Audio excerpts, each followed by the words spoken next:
So welcome to Jacqui McCrum, our speaker tonight, and to all you attendees who have joined us this evening. We're up to 83 and people still joining, so that's great. It's gratifying to have so many people with us this evening.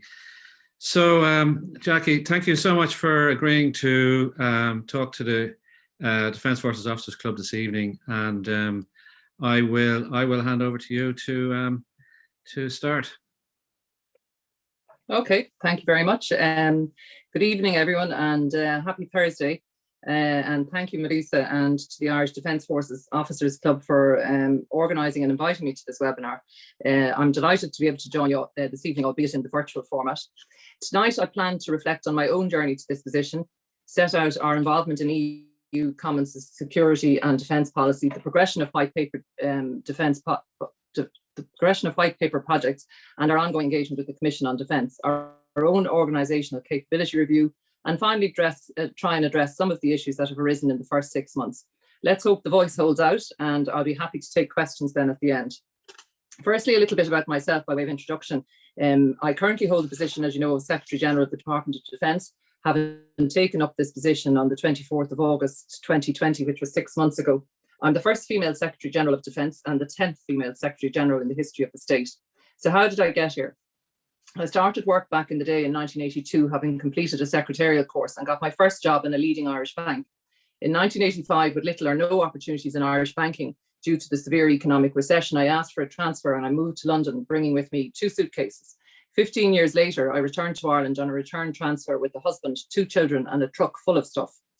I worked in bank branches, dealing face-to-face with customers daily, in head office positions, and generally moved to new roles or took on changed responsibilities every 3 to 5 years. I gained both frontline and leadership experience and filled a number of senior roles both in London and Dublin. In 2013, as Ireland was returning to growth, I requested a salary increase, as I had evidence that other colleagues had received the same. And this was refused. So this was the kick I needed to move. For the first time, I found the Public Appointment Service website and I applied for and was successful in being appointed to the position of Deputy Financial Services Ombudsman. This was a huge decision for me to leave an organisation, one that I had worked for 31 years, to leave a culture I knew, to go on probation at a lower income, to become an outsider instead of a lifer. I know that many of you listening tonight will have made similar changes and transitions from life in the Defence Forces to something else, so you can appreciate the challenges that these decisions brought to me. In addition, on a personal front, I was diagnosed with late onset type 1 diabetes, a significant disease that I had to come to terms with and deal with on a daily basis, monitoring with up to 5 injections a day. It wasn't the greatest of presents for my 50th birthday, but I was determined that I wasn't going to let it stand in my way. So off I went then on this journey into public and civil service. The Deputy Financial Services Ombudsman job was a public service job. Then in 2015, I applied for and got the position of Director General in the Office of the Ombudsman, which manages complaints from the public in relation to public services. This was a civil service position at Assistant Secretary level, so a step up. I thoroughly enjoyed both of these ombudsman type jobs, and I got a real taste for living public service values. In 2018, I got itchy feet again when I spotted a position as Deputy Secretary in the Department of Employment Affairs and Social Protection. And once again, I lurched into the rigours of the top level appointments committee process. This was the position I held until August last year. What a time to work in this department. The onset of the pandemic and our first lockdown almost a year ago required myself, the Secretary General, and all of the management team there in that department to dig the deepest we had ever done in our working lives to deliver and support excellent public service. So to get back to the story, in the middle of this, my current position as Secretary General of Defence was advertised. I never had a burning desire at any stage to be a Secretary General, but this particular portfolio and department interested me. Why, I don't know. I didn't know a lot about defence or the issues. However, I did some investigations into it and on reflection thought that my business, commercial and public sector experience, leadership, tenacity and style could assist in bringing about the changes that I think are required for the future. I have to credit my boss, the Secretary General, John McCune, in Department of Social Protection with pushing me to consider this job. He swore he wasn't trying to get rid of me. But seriously, without this nudge, I wouldn't be here today, and I have him to thank for that. In summary about myself, I have worked since I was 18 years of age, with 12 weeks and 14 weeks maternity leave for both of my children, Cameron and Freya. That was all that was allowed at the time. I have had postnatal depression twice And as I outlined above, for my 50th birthday, I developed late onset type 1 diabetes. The question I'm sometimes asked, am I superwoman? And I would say most certainly not. Making changes and dealing with life's challenges is not easy. It requires effort, energy, drive, and tenacity to get here. I have a brilliant husband, family, friends, and colleagues, and I am very much looking forward to the challenges ahead. So that's enough about me on a personal basis. I just want to close this door, sorry for a second. Yeah, there we go. I'd now like to talk about my role as the Secretary General in the Department of Defence. This is a role set out in law and is common to all government departments. The Public Service Management Act sets out that I am responsible for a broad range of functions, including managing the department, implementing and monitoring government policies, delivering outputs as determined with the Minister, and providing advice to the Minister. Ensuring that the resources of the department are used to deliver cost-effective services in accordance with public financial procedures, and a range of matters pertaining to appointments, performance, discipline, and dismissals of staff. As is obvious, not all of these functions can be delivered directly by one person, so I'm also permitted to assign the responsibility for performance of some of these functions to other officers of the department. I'm also the accounting officer for the department. So what does that mean in practice, and what keeps me awake at night? I have responsibility for the expenditure of the funds voted by the Dáil for defence, the control of assets held by the department, and the efficient use of the organisation's resources. I also have responsibility for ensuring that there are appropriate systems and procedures in place to deliver on that responsibility. In particular, it is a legal requirement that all expenditure voted by the Dáil must also have the sanction of the Minister for Public Expenditure and Reform. The Comptroller and Auditor General's audit of the Department's annual appropriation account is part of the mechanism for holding me to account for the discharge of these financial responsibilities. And of course, as the accounting officer, I can be brought before the Public Accounts Committee to explain my stewardship of the public's money.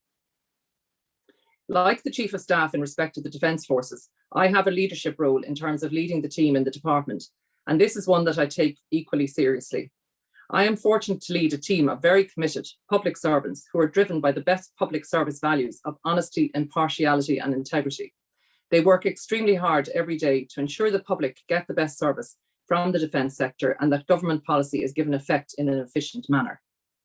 I will now move on to the national and international security situation and the role of the Defence Forces in this regard. At present, Ireland's general security situation is calm, with the threat level low to moderate. It is very reassuring that our security and defence experts in both An Garda Síochána and the Defence Forces are in a position to make such a statement. Thankfully, we have not had any terrorist incidents arising from radicalisation involving homegrown or international terrorists, and the security situation remains relatively benign. The peace which was brought about with the Good Friday Agreement continues to hold generally. That said, our security authorities remain alert to all potential events and that the current threat levels do not result in a sense of complacency. In the context of Brexit, there were some concerns of potential conflicts at sea relating to fisheries, but the agreement with the UK has to a large degree resolved this for the moment at least. The recently reported unease in Northern Irish main shipping ports is a concern, with the withdrawal of port workers last month for safety reasons, and increasingly divisive rhetoric around the Northern Ireland Protocol. The hope is that these are solely post-Brexit bedding down issues and will not result in any actions that will impact on the Northern Ireland Protocol or political stability in the North. Cool heads need to prevail. Wider government must ensure that there is appropriate planning and capability provision to mitigate national security risks and defend sovereign interests, and to respond effectively to those incidents which could have a significant adverse impact on the state and its citizens. The National Security Analysis Centre, NSAC, has been established and following public consultation is developing a national security strategy. When finalised, this strategy should identify and elaborate on interdependencies and serve to inform defence policy and enhance debate in the public debate on security matters. Various threats were identified within the White Paper framework to include cyber attacks, terrorism, emergencies and natural disasters, espionage, transnational organised crime, among others. It is government policy that there is a continued requirement to retain armed forces in order to exercise the right of self-defence, should this be required. Our government's foreign policy confirms that Ireland will continue to maintain a policy of military neutrality, which is characterised by non-membership of military alliances and non-participation in common or mutual defence arrangements. A key challenge in framing a defence policy response is to balance expenditure on maintaining and developing a specific set of military capabilities against the risk of not being in a position to respond comprehensively if required. Military capabilities can have significant lead times, and supplies of military equipment can become scarce during periods of high tension or conflict. Government policy recognises that maintaining military capabilities for a worst-case scenario on an ongoing basis would be prohibitively expensive. For this reason, prudent defence planning involves maintaining an appropriate level of capability that can be enhanced. The nature of conflict is continuing to evolve, but also it has become increasingly complex. Instability caused in conflict zones and fragile states are breeding grounds for terrorism, extremism, and cross-border organised crime. The White Paper update concluded that while the essential aggregate level of threat facing this state has not altered in a way to justify increasing the overall stated level of threat, the position has developed and changed in the period since 2015, with increased threats in the cyber domain and espionage. Instability caused by fragile states continues to have the potential to provoke broader conflicts, while the organised crime landscape in the EU is fundamentally affected by the geopolitical situation in and around Europe. The Department and the Defence Forces work closely together to support the implementation of the National Cybersecurity Strategy and to support the Department of the Environment, Climate and Communications, who are the primary authority responsible for cybersecurity in the state. A recent concrete example of this support is the secondment of a member of the Defence Forces to the Centre of Excellence in Tallinn, which took place last November. This secondment supports Measure 19 of the National Cybersecurity Strategy, whose goal is the deepening of the state's engagement with the international community around cybersecurity and defence matters. This secondment will also assist the state in further developing the necessary expertise to address new threats to critical national infrastructure as they are identified. Having a national expert seconded to the centre will also allow Ireland to have a crucially important insight into developing trends in this area and will strengthen the ability of the state to respond to such threats. Hybrid activities have also become a significant feature of the European and world security environment. These hybrid threats are increasingly taking non-conventional forms and present major security challenges, which both national security and defence policy must be cognizant of. These attacks are often state-led and can be physical, such as new forms of terrorism, digital, through complex cyber attacks, or more subtle and aimed at the coercive application of pressure, seeking to undermine core values such as human dignity, freedom and democracy. Unfortunately, the level of hybrid activity is increasing internationally. Moving on to the White Paper projects. This changing environment is reflective of the ongoing work in my department. Work on the White Paper programme has evolved in response to the changing environment within the organisation, both in terms of scope and the prioritisation of projects. To be clear, implementation of all actions and projects is carried out by joint civil military teams. We have a joint project management framework in place, which governs implementation, oversight, and ensures a structured and managed approach to monitoring and progressing projects. Of the 95 initial projects identified in 2015, 63 have either been initiated or have already been absorbed into the day-to-day work of the defence organisation, or have been superseded by events. Last winter, under my leadership and that of the Chief of Staff, senior civil and military management concluded a review of the White Paper programme roadmap and examined progress on all projects. Arising from this review, reprioritisation of the projects took account of ongoing business being progressed across the defence organisation, current projects that were in flight, and the availability of resources. Of those remaining projects, 5 will be initiated during 2021, with the remaining 26 to be initiated post-2021. Of those 26 projects, 50% of them relate to the Reserve Defence Forces. So that's not a great story to tell, but the Minister, Chief of Staff and myself are committed to progressing these projects in a holistic way to develop the capability of the Reserve Defence Forces. Whilst the RDF is a key component of the work to be addressed by the Commission on Defence Forces, we will continue to develop initiatives in the interim. Examples include the rolling recruitment model, which is being implemented, which is similar to the model used for the permanent Defence Force recruitment, and the proposed amendments to legislation relating to utilisation of the RDF. White paper implementation remains extremely ambitious, and along with the Chief of Staff, I am determined to keep it so. By way of examples, the white paper process has already successfully delivered equipment capabilities with the delivery of armoured logistics vehicles in 2018, PC-12 fixed-wing utility aircraft in 2020. The comprehensive armoured personnel carrier refurbishment programme is well underway, with over half of the 80 vehicle fleet completed, while the project for the provision of 2 new C-295 maritime patrol aircraft for the Air Corps will have those aircraft delivered in 2023. The white paper also provides for the replacement of the current naval service flagship, the Eliefna, with a multi-role vessel, and this project is also progressing. All of this collaborative civil-military effort continues within the framework of the current 5-year equipment development plan published in 2020. This updated process provides vital joint governance under the direction of the Minister for the prioritisation of defensive equipment procurement. The plan provides practical strategic oversight and visibility to the equipment acquisition process in terms of cost, schedule, and capability development planning requirements for the Army, the Air Corps, and the Naval Services. In January 2020 last year, the first ever 5-year infrastructure programme for the Defence Forces was published by Untitled.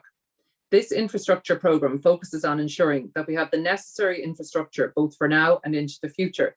The programme reflects the complex environment in which the Defence Forces operate and the corresponding need for appropriate infrastructure to provide for accommodation and training of personnel, maintenance and storage of equipment for land, sea, and airborne operational requirements. It is projected that over its 5-year lifespan, some 145 million will be invested to ensure that infrastructure is modernised in line with existing and future requirements. In 2020, approximately just over 20 million was spent on building works in military installations and barracks across the country under the capital element of the Defence Forces Built Infrastructure Programme. This included a programme of ongoing works to ensure the upkeep and repair of buildings and facilities generally for Defence Forces personnel.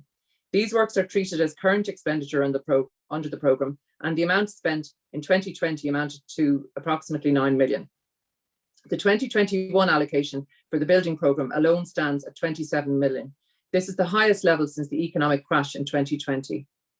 This capital element of the programme focused mainly on infrastructure projects comprising the construction of new buildings and the refurbishment of existing buildings and facilities. So at the end of 2020, some 60 million worth of capital projects were at various stages, from design, tender to construction. Notable projects to be on site include the upgrade of the blocks 8 and 9 at the Naval Base in Holbolin, Block 1 at Collins Barracks, Corks, 2 buildings at McKee Barracks, the upgrade of the former USAC block in Galway, new CIS workshop facility, Defence Forces Training Centre, construction of new gymnasia at Sarsfield Barracks, among others. The current ban on construction and the level 5 restrictions are causing delays to plans, but we remain ambitious to have many of these completed. The Defence Organisation is also contributing through the white paper process to the sustainable agenda and has completed green initiatives, including photovoltaic panels, heat pump and wind turbine projects. The Defence Forces were the first armed forces in the world to achieve certification to the Progressive International Energy Management Standard ISO 5001 in 2012 and were recertified to the more ambitious 2018 ISO standard in Q4 2020. I will now move on to the EU's Common Security and Defence Policy and some issues that may be of interest.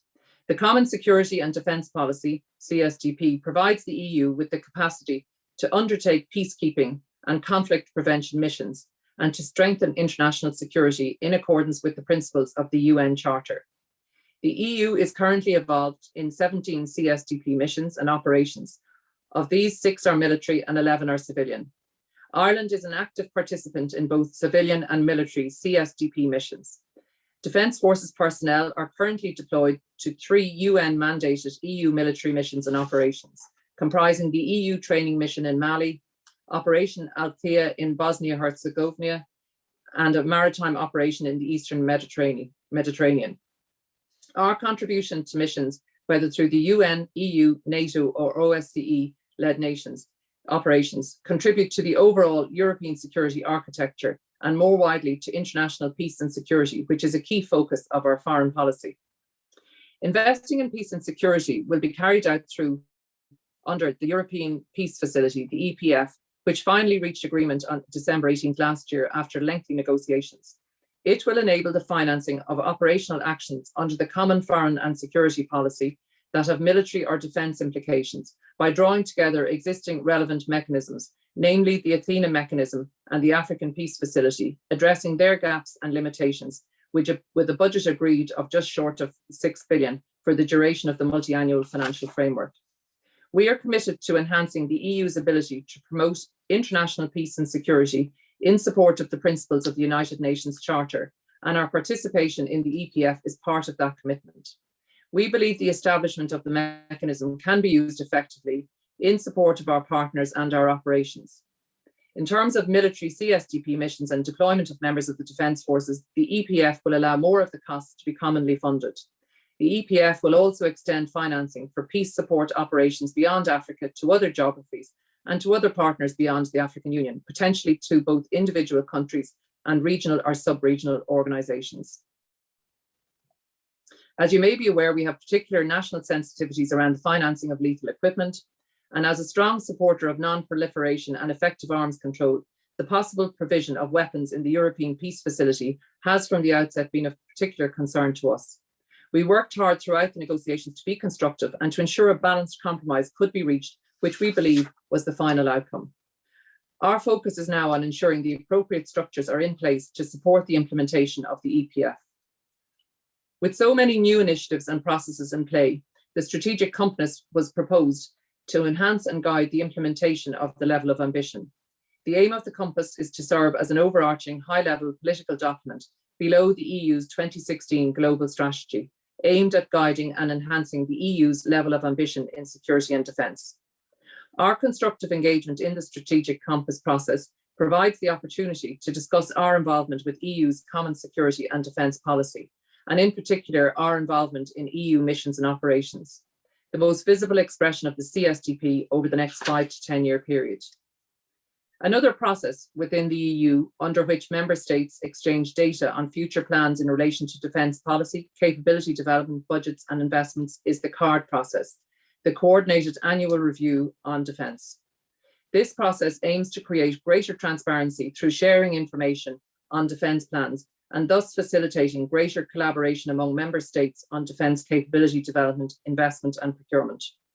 The objective of CARD is to review the defence activities in order to provide over time a comprehensive picture of the European defence landscape, which includes capability development, research and technology efforts, the defence industrial dimension and operational aspects. CARD has been welcomed by Ireland and we have contributed and engaged in the process fully. The European Defence Fund, the EDF, is an industrial funding programme to be established within the multi-annual financial framework to fund defence research and capability development.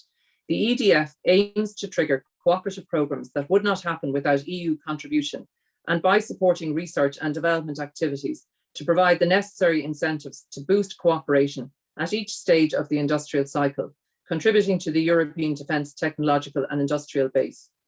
The EDF aims to provide financial incentives for member states to foster defence cooperation from research to the development phase of capabilities, including prototypes, through co-financing from the EU budget. The budget for the EDF agreed last July under the German presidency was 7.9 billion, split between research 2.6 billion and development actions of 5.3 billion as part of the negotiations on the multi-annual financial framework from 2021 to 2027. We recognise that there could be potential for Ireland's SME sector to benefit from this fund. If the EDF is to be successful, then it needs to provide a pathway for non-traditional defence enterprises and research establishments to participate in consortia and to become part of the defence contractor's supply chain. It also needs to reserve a significant element of the funding for SMEs. This is something we have been working close on with other like-minded member states. Finally, we, as in the Defence Organisation, recently announced the establishment of a Research, Technology and Innovation Unit. This is a very positive and exciting step. Not only is the subject matter of the study highly innovative, it also involved a commandant embedded in international security and defence policy branch in the department, working collaboratively with the civil side to produce real deliverables on how the organisation could progress the RTI capability. We are at early days on this initiative, with the overall objective of the unit being to ensure the defence organisation has the right access to research, technology and innovation in order to develop capabilities. Moving on to the Commission on the Defence Forces, I would like to outline the scope and our engagement with the Commission. You will be aware of the Commission's origins from the Programme for Government agreed in June last year. The Programme for Government set out a number of areas that the Commission should look at, which included effective defence of the country, structures for governance, brigade structure, pay and allowances, composition of the defence forces, recruitment and retention, and the RDF. These areas were then used as the basis for a consultation process with the wider stakeholder group comprising representative associations, the Joint Oireachtas Committee, other political parties, government departments and relevant organisations such as the IIEA. The terms of reference and Commission membership were agreed by government in December last year. The membership was selected to have a broad range of experience and expertise both nationally and internationally. Their areas of expertise cover a wide range of disciplines particularly suited to the work of the Commission, including public policy, defence and foreign policy, military operations, and with significant leadership experience in the public and private sectors. As you are aware, I hope, it does include a number of ex-permanent Defence Force members.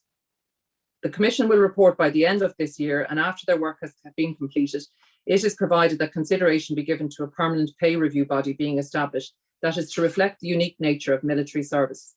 The Programme for Government also notes that all recommendations of the Commission and the subsequent permanent pay review body must be consistent with national public sector pay policy, for which the Department of Public Expenditure and Reform has the lead. Establishing the Commission was a key objective for me, and I worked closely with the Chief of Staff on this. Now supporting them in delivering their objectives is a key priority.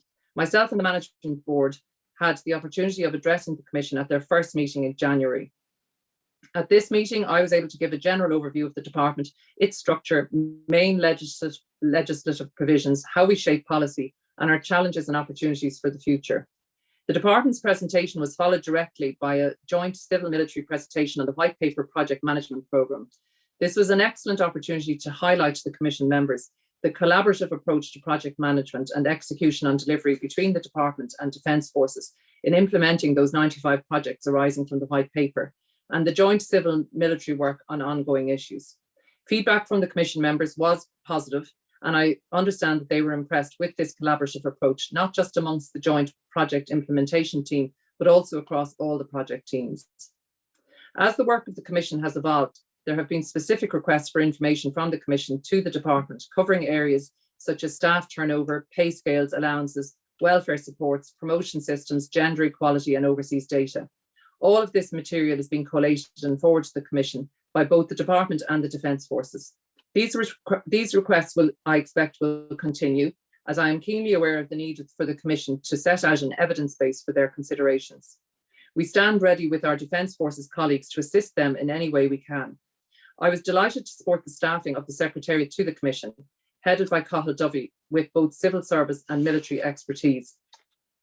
The Chair of the Commission, Aidan O'Driscoll, is extremely experienced and has committed to full transparency in his dealings with all of us involved in the process. The expectations are significant, I know. In terms of the public consultation exercise, which just closed, they have had a big response of over 500 submissions, which they are very, very pleased with. It will take them time to digest these requests. I don't expect them to be able to deliver on everything, but the Minister has asked them to be ambitious. Knowing Aidan's style, I think we could predict a short, clear, but impactful report. I very much look forward to the development of the outcomes as the year progresses. In terms of our own department and my department, the question that arose at the time of the establishment of the Commission, and it received significant media traction, was why is the department not included in this review? The Programme for Government set out a very clear mandate for the terms of reference for the Commission. While this did not include the department, on arrival I did discuss the subject at length with the Minister. Recognising this challenge, and that as a new Secretary General I would like to review our own operating model, I agreed with the Minister and my Management Board that we would undertake an organisational capability review, which is overseen by an external board. This is in the process of being set up, and the plans are that this will complete at the same time as the Commission. So looking back over my first 6 months, what have I found? Firstly, a whole new language, acronyms. I looked this word up today, And on Google, it says that if you use too many initialisms and acronyms, readers will become confused.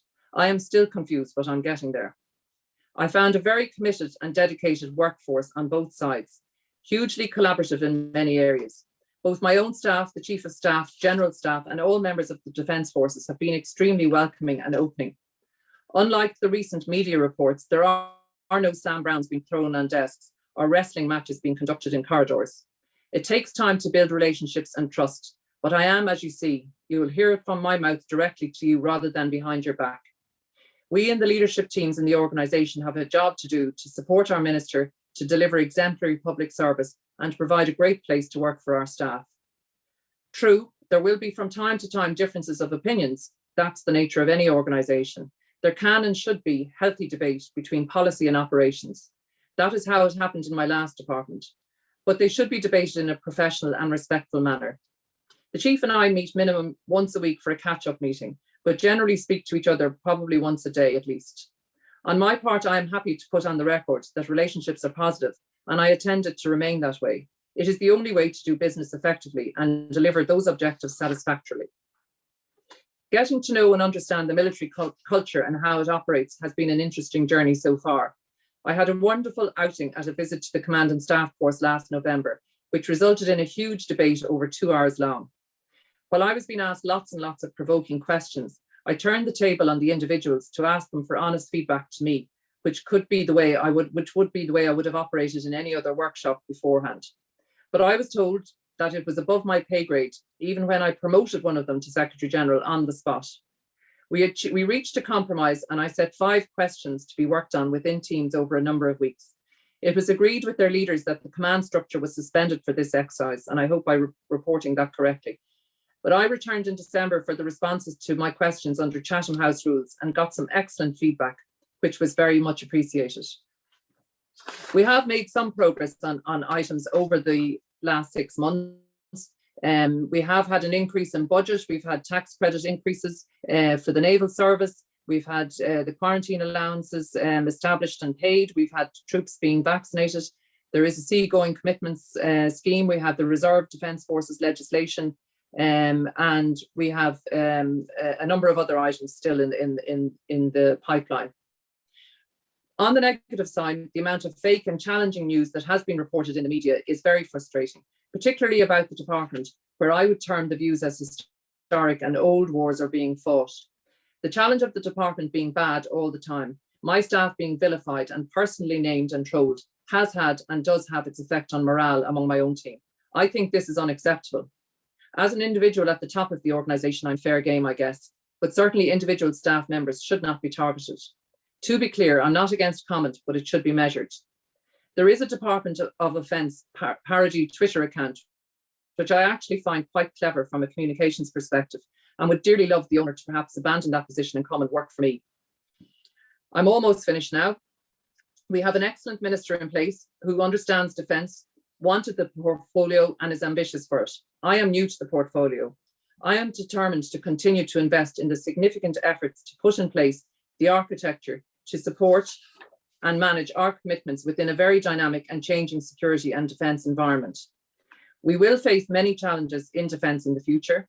I am confident that by nurturing the relationship between the Defence Forces and the Department of Defence, we can overcome any difficulties faced together.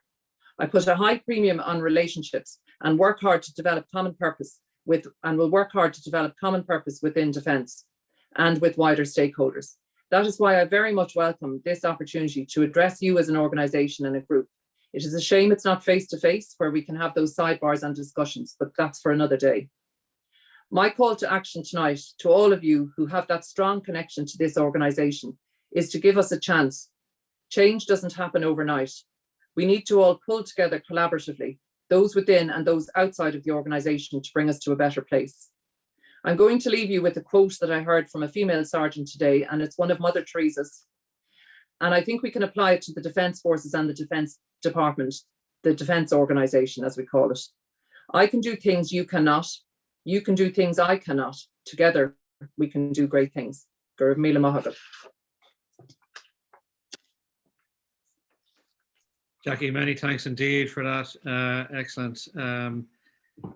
I know you've kindly agreed as well to take some questions and answers. So what I propose to do there is move on to the questions, and I expect we'll get some more in as well.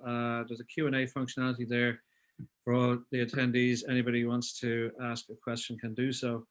But we've had some in advance as well, and some come up this evening. One that's come up a few times from a couple of different people is about the role as accounting officer, and basically to ask you your thoughts on the possibility of making the Chief of Staff the accounting officer for the defence budget, as is the case with the Garda Commissioner in the Department of Justice. Okay. So I've heard this question several times. So I have a prepared answer, if that's okay, Melissa. Firstly, I'm not sure if the chief wants to be the accounting officer, but he does appreciate maybe the nomination to that and the challenges on his behalf. And I'm really not sure what the problem is that needs to be fixed, but maybe it's because people don't understand how we operate. In the Irish Times, in that full-page article that appeared a couple of weeks ago, there were references to coercive control in relation to my role as the accounting officer, referring to, this domestic violence law, which was introduced in 2019, criminalising controlling or coercive behaviour in a relationship. And the example that was given was, you have two partners, one has all the money, one has nothing. And as you have one person asking for €50 to buy groceries to feed the kid, the other person says not, you're getting a tenner. Now, for a start, I find this analogy very insulting on so many levels, and it is simply not true. Yes, I am the accounting officer, and as I outlined already, that comes with the responsibilities. But to be clear, how we operate in relation to the majority of our budgets, we have an overall budget of 810 million. And the majority of that, 66% of that is for pay. And out of the balance of the 276 million, 60% of this, or 165 million, is delegated to the Chief of Staff. And then the balance of the rest of the 100 million is largely attributed to capital expenditure. And all major equipment that's procured, the technical appraisal, the joint, it's done through joint civil military work. And it's governed by this high-level planning and procurement group, which is a civil military structure with a rotating chair. And that's a standard governance practice in most Western militaries. So it's untrue to say that there isn't a delegation there, and it's untrue to say that there isn't actually input from the Defence Forces. The Defence Forces have input into investment plans, priorities and decisions on all of those things. And the other thing that there has been a long-standing myth is that, we're handing back buckets of money every year. The Taoiseach actually referred to this in the Dáil last July, and we had another round of it in the media recently. But we've handed back approximately 0.08% of our funding, which is excellent budgeting and accounting. We're not allowed to exceed our budgets, but we can work right down to the wire. And what I would say is that no matter whether I'm the accounting officer or the Chief of Staff is the accounting officer, one of us has asked us to stay up late at night wondering whether the governance rules apply. But we are subjected to public sector pay rates, which are determined centrally by DPER. So it doesn't really matter which of us is that. Neither of us have the authority to increase those pay rates unilaterally.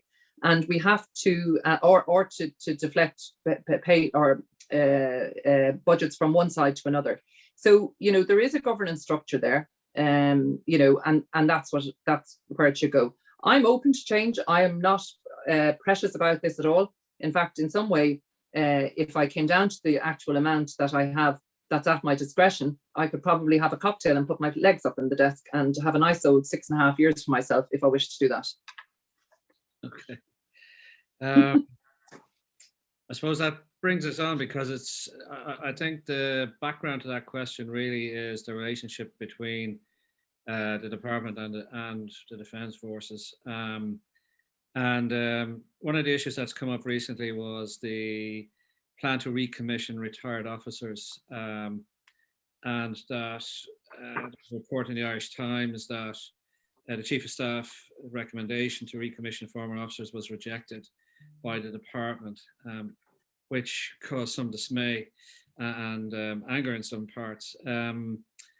Perhaps because the Chief's leadership role was seen to be undermined, and that it perpetuates tensions between the Defence Forces and the Department of Defence. that's one question. There's one or two more. I don't know if you want to take a note, Jacqui. So Yeah.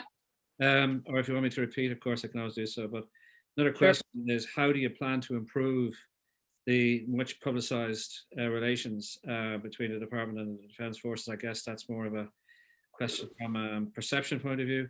And another one then is about future developments in the department, in particular in relation to the jointness between military and civilian personnel. And I guess you refer to some of the work that's being done around the white paper, where you've joined military civilian working groups, etc. Yeah, perhaps you'd like to care to answer those. Okay. So look, we'll go back to the if I start with the recommissioning. The recommissioning scheme is there, and there have been particular challenges with vacancies in certain specialist or technical officer posts, such as the pilots, engineers, and ordnance officers. And one of the measures to address those shortages was a scheme that was brought in to recommission former Air Corps officers, and that was launched in 2019. So that has had a good effect. I'm not going to comment on individual cases, but the terms and conditions of the scheme are quite clear. The decision to recommission former commissioned officers is informed by the recommendation by the Chief of Staff and shortages that exist for particular capability gaps within the PDF, depending on the strength levels. This wasn't a great occasion from anybody's perspective, in that that is what we're authorised to do, and that wasn't the case in the one that hit the newspaper. So therefore, we're allowed to take in people for those specialist areas, and they don't block promotions further down the line. If we were to change the nature of the scheme, which perhaps we should be looking at that, then there would be an opportunity, but we'd have to go back to debate that and discuss that. And then potentially that could cause a problem then, where it's like in the public sector, if you take somebody in, then actually they fill that vacancy, and therefore that, for people coming up through the ranks, there could be a potential challenge. So that's all I'd like to say on that one. In terms of relationships, I think I've touched on some of that in what I said earlier on. I think, it's documented in that very long article in the Irish Times, and anybody looking in on it, and certainly anybody that I know who had never got an interest in defence, but was interested in this because I was suddenly involved in it, said it sounded like a basket case. I haven't found that. That is certainly not my experience. There is a very professional, it works very professionally, and certainly at levels that are below me, I understand that relationships are excellent. Now, the challenge would be, and that's what's articulated, is the relationship is good at the top.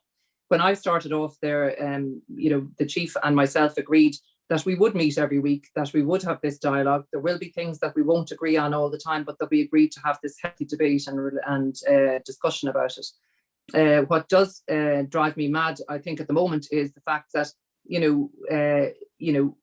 if we have some sort of a dialogue, which would be a healthy dialogue in any other organisation, it's in an FOI. Everything that we do is FOI'd. Excerpts are taken out of that, and then that's seen that something inappropriate has happened. I would like to put on the record, and I've said this, that as far as I'm concerned, relationships are good. I can speak to any of the general staff. I can speak to the chief at any point in time, and I think we're making significant progress. So I think, we have to continue on that route. It's like anything, and I related to this whole thing about policy and operations, even in my last department. I was responsible for the operations side of the Department of Social Protection, and the policy side was there. So the policy side was always trying to do something different and push us. And I was there trying to balance the books and make sure that we got what we needed to get done. So there is always a healthy tension there, and it's about managing that appropriately. I think the other one you mentioned, Melissa, was about the future development of the department. There is a huge amount of civil military collaboration and cooperation that goes on. It's extremely positive, and most of the meetings that we have, it's not duplication, it's actually people going into their own spaces to do their own piece of expertise. And I think that jointness is something that is necessary. What probably isn't in existence is the fact that there isn't, I don't see any military necessarily working in the department and vice versa, although we do have civilians working in the defence, but in the Defence Forces side. So I think that is something that definitely would and should be explored. I think it was muted several years ago, but it hasn't actually come to fruition. But it's certainly something that I'd like to explore, and I think that would be a positive going forward. For example, when we had the Secretariat, and I said this, it's headed up by Cahill, who would have worked in the department, but there was a suggestion that there should be somebody from the Defence Forces, and I fully agreed with this. And Paul Hegarty is in there now, and he's a very valuable asset to the Secretariat. So, while there might have been, there's very few other secretariats that operate like that, they largely belong to the department that they are. This, I think, is a welcome signal and a way for us to operate into the future. Okay, thank you. Maybe if we were to talk a bit about retention, okay, another constant drumbeat, and your thoughts on addressing the what's seen as referred to as a retention crisis, particularly of technical officers and NCOs in the naval service, as an example, and the mass departure of which has led to reductions in operational capability, and I guess that's a reference to ships being tied up. And I'd like just to combine that with another question here. Is there sufficient consultation with the representative associations before announcing, for example, the introduction of the retention scheme, like the recent one in the naval service?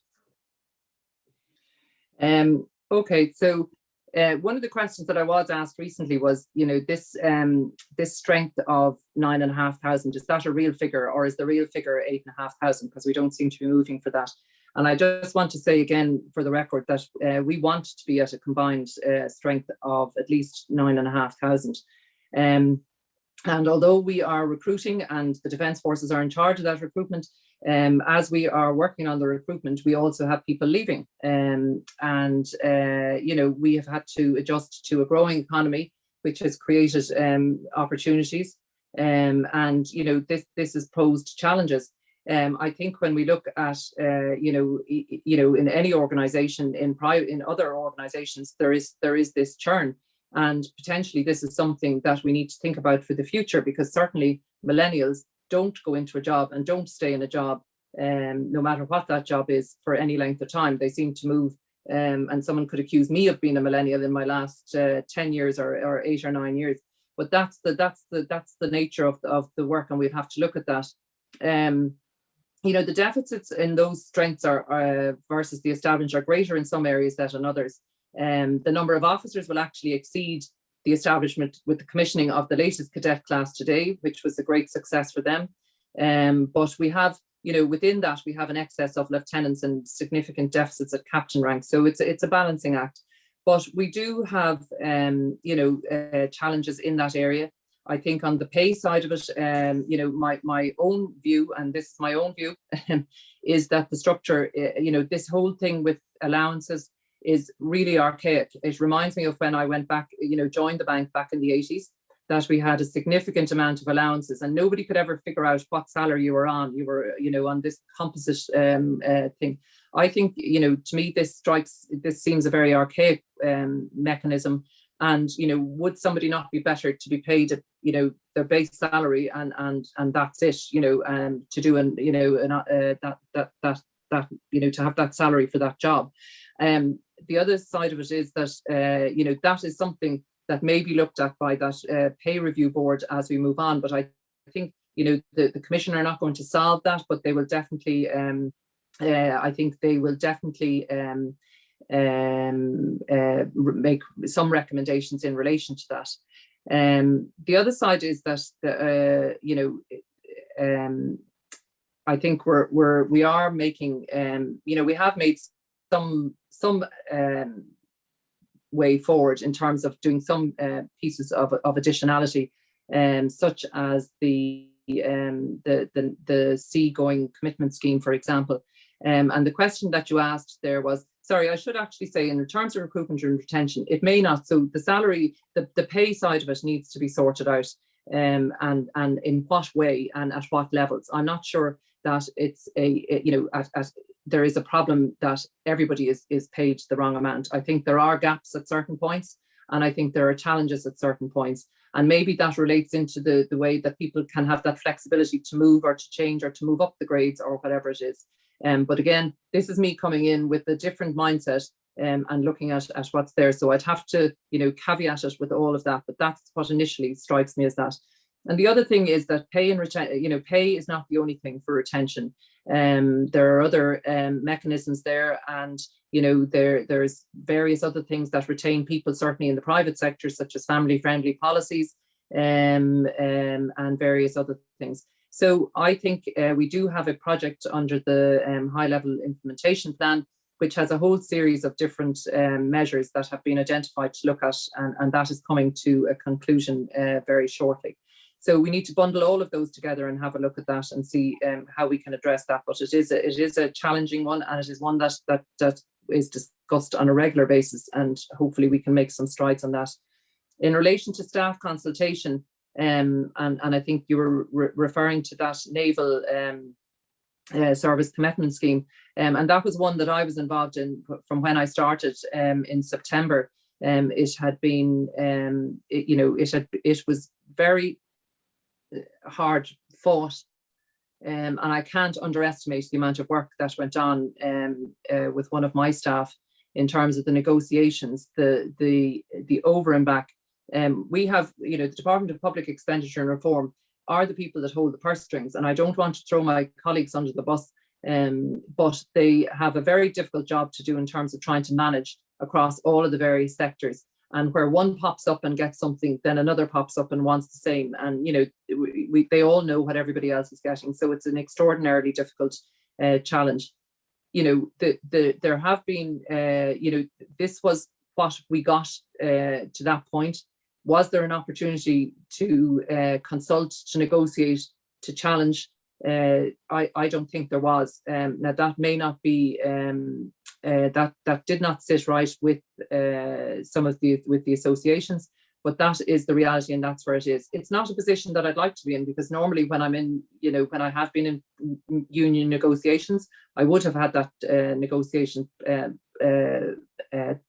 opportunity. However, we have taken those challenges on board, and we will go back and try, and when we have this in place for whatever it is, 12 months or a year, we will be able to maybe look at that and maybe see if we can renegotiate that again. But at that point, I cannot stress how lucky we were to actually get that over the line. And I know people don't see that as that way, but that is a genuine response. Thank you very much for being so candid. I suppose some of the questions coming in are kind of picking up on some of the issues. There was actually one on, you mentioned the high-level implementation program, and the delay or the high-level implementation plan. And I suppose one of the questions there is it sufficient to overtake the level of dissatisfaction and distrust that has become increasingly evident across key areas of the uniformed organization? Do you believe that such progress is lacking, and what do you believe are the key factors causing that?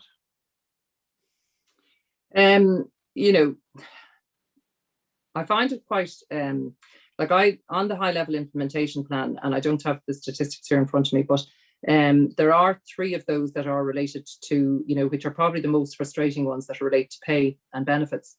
And they're probably tied up with the the current pay agreements and everything else that's going on here. So that is probably the one that everybody wants to. They're the ones that people want resolved, and they're the ones that would bring probably the most satisfaction if they were done. Several of the other, I think there was 15 projects in total, and I think out of that 15, there's probably something like about 9 or 10 that have completed.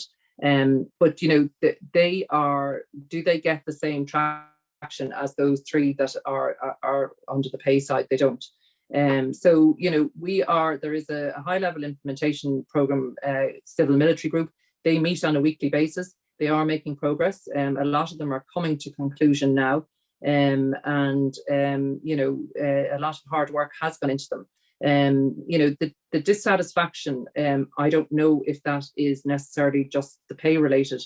The other thing that I'd say is that, there are a lot of plus elements in terms of working in the Defence Forces, but you rarely hear them. All you hear externally is just that it's a desperate, they've got pay is rubbish, pay is rubbish, pay is rubbish. You ask a taxi driver if you got into a taxi and you said you were working in the defence, and say, oh, everybody's paid poorly in there, because that's the narrative.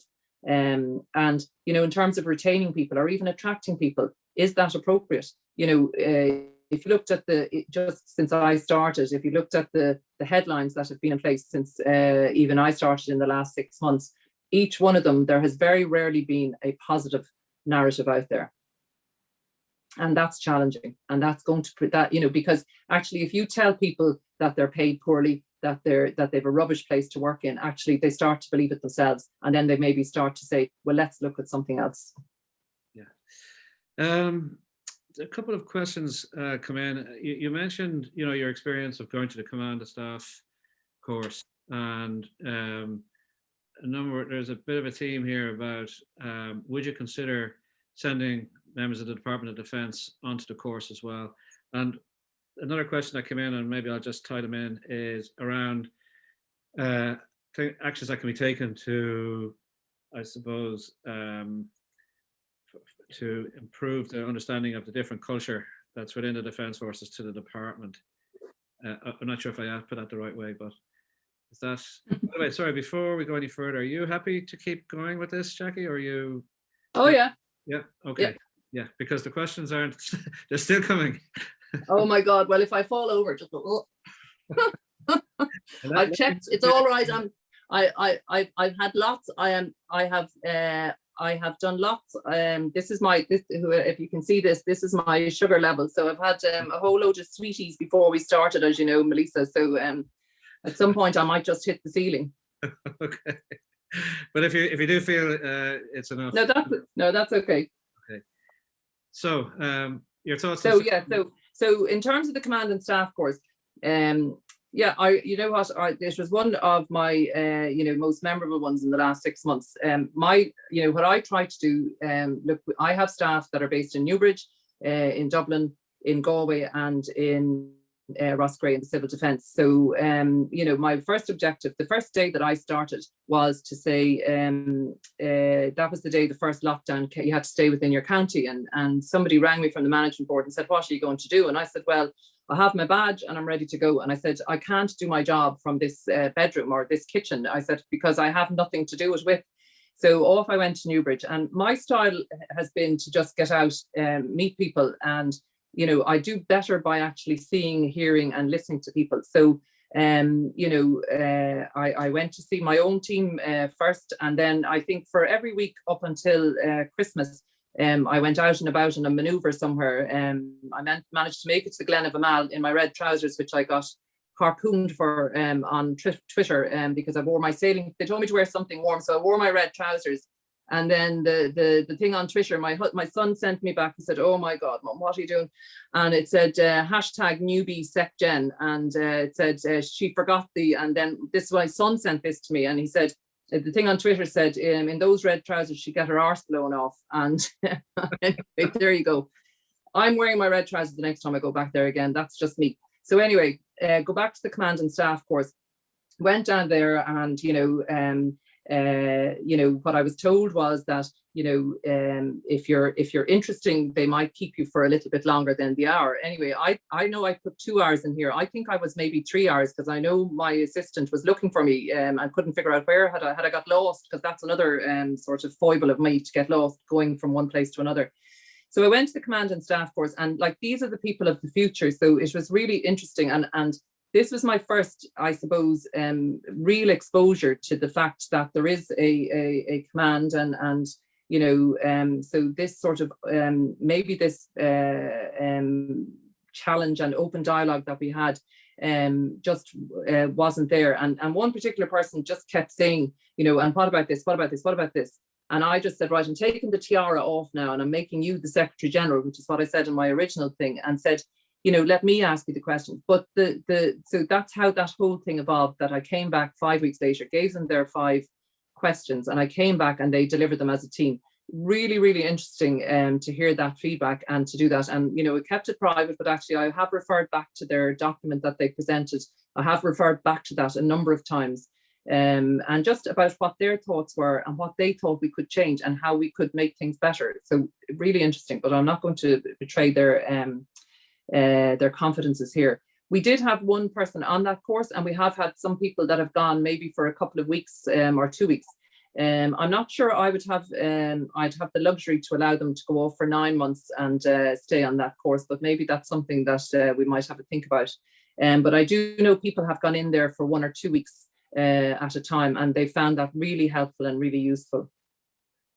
The Defence Force culture, you read up lots about it, and it's I think it's a very unique culture. I think this, you grow, you work in this bond, and that is, it's alien to somebody that hasn't been in there. So it is something that you have to, there's no point in saying any different. So you have to learn what it's about. And I've had some experience of that over this 6 months, but I wouldn't say I'm an expert on it. But it is completely alien to somebody that has come in from, particularly like me, from private background. But I don't think that should be a reason why we wouldn't be able to work together on a professional basis, or even work together collaboratively. And that is what's happening every day of the week. Very good. If we may maybe switch to the defence budget, okay? And given that you're the accounting officer, Ireland only spends 0.27% of GDP on the defence forces, which is among the lowest in the Western world. And the question really is, do you think we will ever get to the EU level of 1.2% on defence? What do you see as your role in this? And whether you think that it's enough. I think, and I don't have the figures here now because that was one of my exercises to do today, but I got distracted, was to look at, we have, in terms of our percentage of GDP, we do have a lot of foreign direct investment, which does skew our GDP, or that, that could be used as an excuse for it. In terms of PESCO spending and what we are obliged to spend in terms of real terms, we are achieving that commitment. It's like everything, you could, what I do know is that we did spend everything that we got last year. I'm sure if we got more next year, we'd be able to spend more. I think the Commission is doing some really good work, and we're working with them, as are the Defence Forces, in terms of looking at where should we be involved and what should we be doing. What I do know is that certainly given our resources that we have at the moment, we certainly are, we are trying to deliver, a very ambitious program with those resources there. And we would have to increase that both on the Defence Forces and the department side if we did get increased money. But maybe we should be, directing it towards, different equipment and different stuff. But at the moment, I think we're spending what we get. And is that appropriate? That's the question that I think we're trying to interrogate over this year. So I suppose there's kind of a couple of related issues. For example, there's quite a lot of talk at the moment about a strategic airlift capability, for example. Any thoughts on that?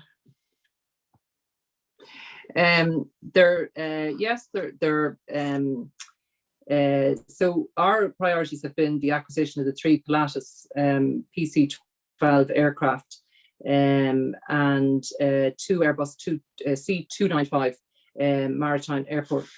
maritime patrol aircraft. And we also got an additional PC-12 last year in response to the COVID pandemic. So we haven't made any other decisions in relation to additional aircraft. While the option of acquiring that wider military lift capability, it's not identified at the moment in our equipment development plan, and much of this the longer range lift capability is provided by way of chartering aircraft through a competitive procurement process on an as required basis. So we have recourse to that, but at the moment there isn't a plan to invest in that specifically. You know, we do collaborate with other nations, and at the moment we don't have a proposal to have that strategic lift in place dedicated to ourselves. A bit of a switch now, okay? A flag for you, and something I suspect might be quite close to your any thoughts on the challenges around retention of females in the Defence Forces and the lack of cognitive diversity at senior level in the organisation overall? Well, I told the chief that when he leaves in September, I'm taking over. That solves all of those issues all in the one go, and he supports me on that now. I don't know if he's on the call, but anyway.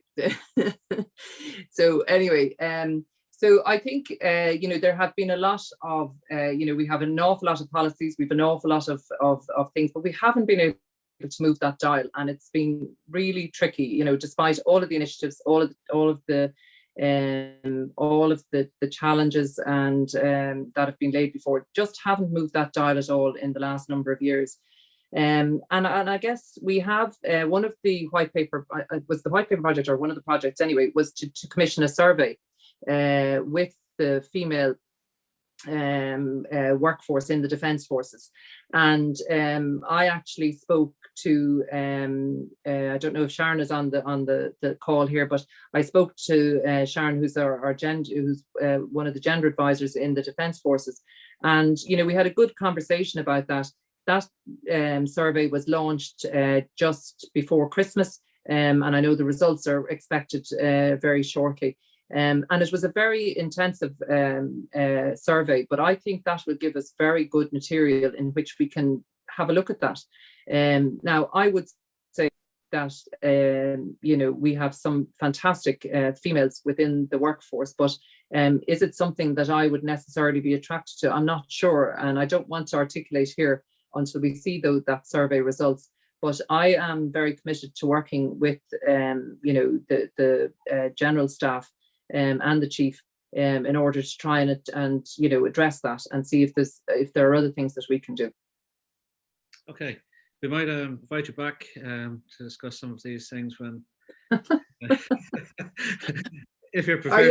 You're only put through this torture once a year, Melissa. No, I didn't say I didn't say when, but I think the review of the department has raised some curiosity as well. And one of the questions, there's a couple of questions. One is, will there be a public consultation in relation to the review of the department? That's one.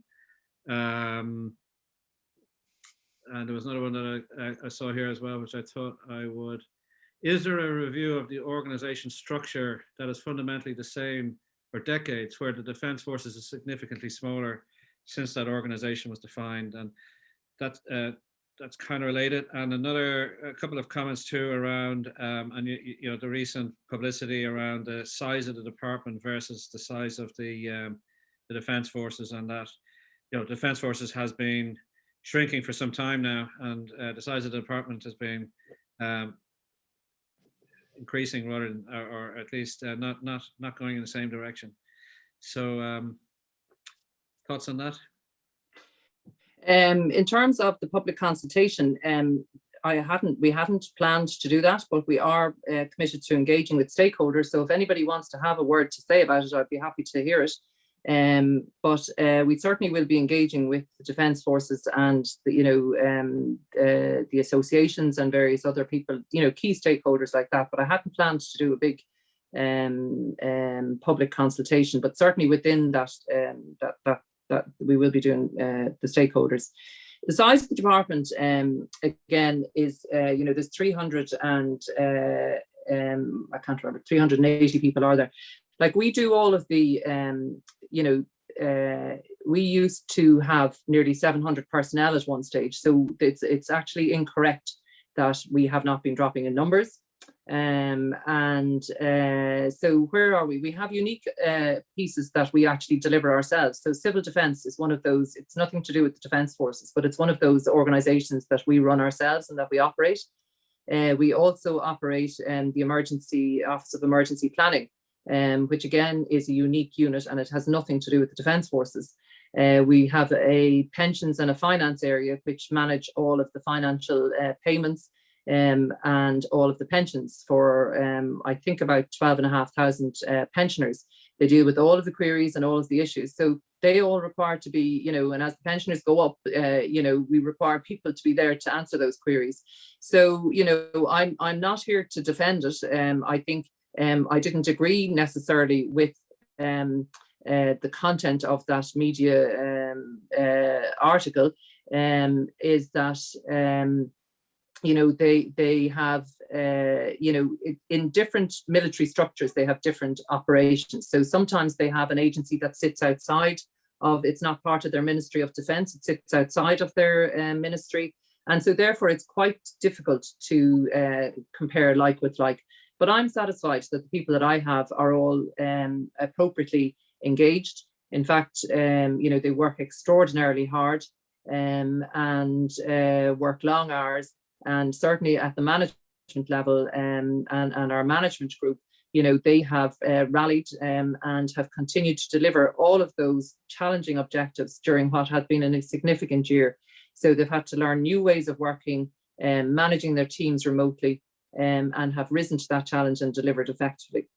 What was the last one? Was that this about? No, I think that covers most of those, does it? I think so, yeah. Unfortunately, there are so many questions here we're not going to be able to get around to. I'll have to apologize.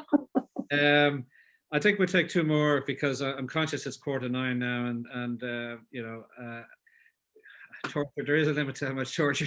How many have you got? There's 27 now, 27 open questions on there, and a couple more that I haven't even like around peacekeeping and things like that. But I think maybe if I take two more, one is around the issue of military attaches. So many democracies complement the link between defense and foreign affairs by the use of military attaches. Is this something that you feel merits consideration? I think that my understanding, is that that's one of our white paper projects, and it's not something that has been addressed as yet. I don't think it has even it hasn't even been scoped out. And I suppose the question is that it is one of those issues about what would that deliver for us, and I think that's something that we need to think about. But that hasn't. I haven't. I can't commit on that because it hasn't been addressed yet. Okay, and I suppose if I may just a comment there, that we have the right minister to make that happen. Seeing as he covers both, the minister covers both foreign affairs and military. So thank you so much for your time. We really appreciate your openness. No, thank you. I enjoy it. I just wish I could see everybody, but anyway, there you go. Look, thank you very much. And I'll make my plea with my little Saint Teresa words. I think, and I chose that. I thought when they were said to me today, I think like we all have our role to play, and no matter what happens, the department will still be there. And and I think I can do the thing that you cannot. You can do the things I cannot, and together we can do great things. That's where I leave you. That's a closing thought. Thank you. That's it. Okay, mind yourselves. Stay safe. Thank you. Thank you, and bye to everybody on the call tonight. Bye.